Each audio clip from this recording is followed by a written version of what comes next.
Ongoing tensions in Wisconsin over Governor Scott Walker's budget repair bill have culminated in renewed protests in the state capital of Madison this month. The state Supreme Court released a ruling on Tuesday, June 14th, in favor of the controversial bill, essentially eliminating collective bargaining rights for most public workers amid a number of other provisions with the purported goal of closing budget shortfalls and tackling a soaring deficit. Who do you serve, officer?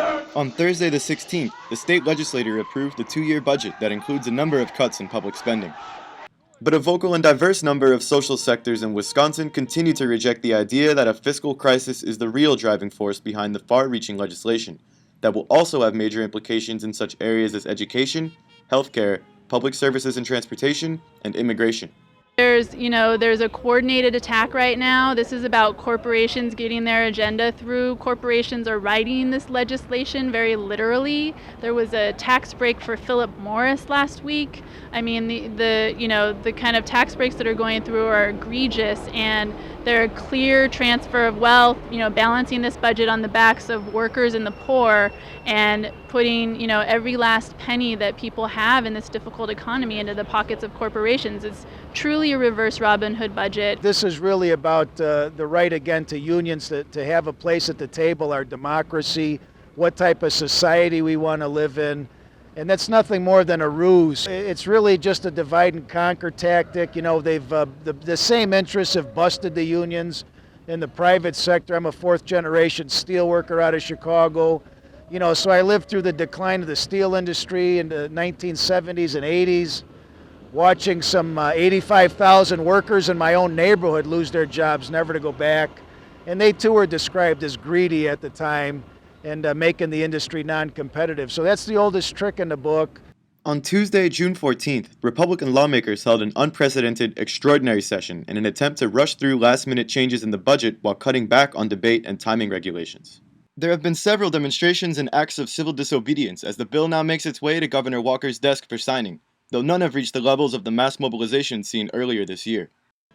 Just over a week before lawmakers began their discussion on the budget, residents received a permit to erect a tent city on the sidewalk surrounding the Capitol building. The encampment has been dubbed Walkerville, harkening back to the impoverished Great Depression-era Hooverville shantytowns. We're standing up for middle class, working class, and really all Wisconsinites. When we're here, we're protesting for legislation that negatively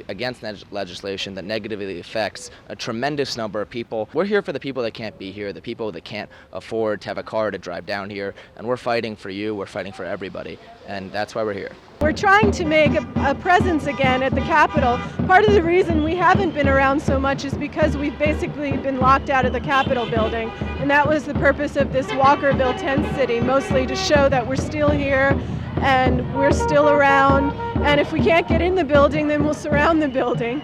Protests were held earlier this month at the Capitol and also several days later at the University of Wisconsin in Madison, where Governor Walker and Wisconsin Republican Congressman Paul Ryan were guest speakers at a real estate conference.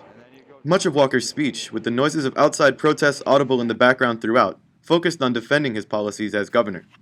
You see, what we're experiencing is a momentary bit of political uncertainty. What it provides is long-term fiscal sustainability. The political uncertainty, and the political climate, the political horizon may not be certain. But what we're doing to not only rein in government spending at the state level, but to empower every local government, every school, every municipality, and every county across the state to now have the tools to put their financial house in order, provides us the kind of long-term sustainability that makes it worthy to make investments here in the state of Wisconsin.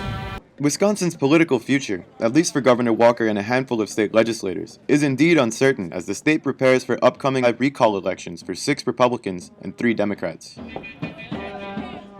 Republicans are running 6 false candidates as Democrats in order to force primary elections and push general recall elections back another month in a move that is reportedly going to cost over $400,000 in public money.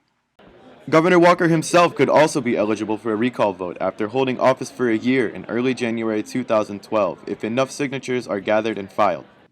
Alan Ruff, a longtime social activist in Wisconsin and host on the local WORT radio show A Public Affair, sees the recall movement as an important piece of a broader political process.